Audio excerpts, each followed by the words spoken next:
સૌપ્રથમ તો આપને એ જણાવી દઉં કે આ બંગાળની ખાડીની સિસ્ટમ રોજે રોજ અત્યારે એટલા માટે આની ચર્ચા કરવી પડે છે કેમ કે અત્યારે જે કપાસ હોય, મગફળી છે, સોયાબીન છે, બીજા પણ અન્ય પાક છે કે જેનું અત્યારે હાર્વેસ્ટિંગ ચાલુ હોય અને હાર્વેસ્ટિંગ ટાઈમે વરસાદ પડે એટલે સ્વાભાવિક રીતે નુકસાન થતું હોય. જો કે આ વરસાદ છે એમાં અમુક ખેડૂત ભાઈઓ એવા પણ છે કે જેના માટે ફાયદાકારક પણ નીવડશે કેમ કે લાંબા ગાળાની મગફળી છે, હજુ ઊભે એમ છે, એના માટે એક પાણીની વ્યવસ્થા પણ થઈ જશે અને કૂવામાં પણ થોડી ઘણી પાણીની રાહત થઈ શકે એટલે અમુક ખેડૂત માટે ફાયદાકારક પણ છે. પણ ઘણા બધા ખેડૂત ભાઈઓ એવા પણ છે કે આ વરસાદને કારણે નુકસાન પણ થાય. ઘણા બધા ખેડૂત ભાઈઓને એમને કોમેન્ટ આવી રહી છે, ફોન કોલ્સ આવી રહ્યા છે કે પરેશભાઈ આ જે વરસાદ આવવાનો છે કે કેમ કારણ કે મગફળીને ઉપાડવાનો ટાઈમ થઈ ગયો છે, જો હવે નહીં ઉપાડીએ તો જમીનમાં બગડી જાય એમ છે. ત્યારે આ વાત છે એ રોજે રોજ કરવી ખૂબ જરૂરી છે. ત્યારે હું આપને જણાવી દઉં કે અત્યારે જે બંગાળની ખાડીની જે સિસ્ટમ છે એ સિસ્ટમ છે એ મજબૂત બની ગઈ છે. અત્યારે લો પ્રેશર કેટેગરીમાં આવી ગઈ છે અને સિસ્ટમ છે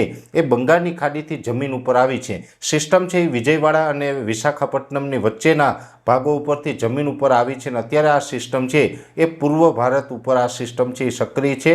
ધીમે ધીમે ઉત્તર પશ્ચિમ દિશામાં આગળ વધી રહી છે. વધારે પડતાની દિશા છે એ પશ્ચિમ દિશા તરફ રહેલી છે પણ થોડોક સ્લાઇટલી એ ઉત્તર તરફ ચાલી રહી છે. એટલે આ સિસ્ટમ છે એ ધીમે ધીમે આગળ વધી રહી છે જેની અંદર ખાસ કરીને જોવા જઈએ તો 28 તારીખે વહેલી સવારે આ સિસ્ટમ છે એ મુંબઈ ઉપર પહોંચી જશે અને મુંબઈ ઉપર પહોંચતાની સાથે વધારે મજબૂત બની જશે, સ્ટ્રોંગ બની જશે. કેટલી સ્ટ્રોંગ બની આવનારા સમયમાં આપણે જોવાનું રહેશે. લગભગ આ સિસ્ટમ છે એ ડિપ્રેશન સુધી જઈ શકે છે.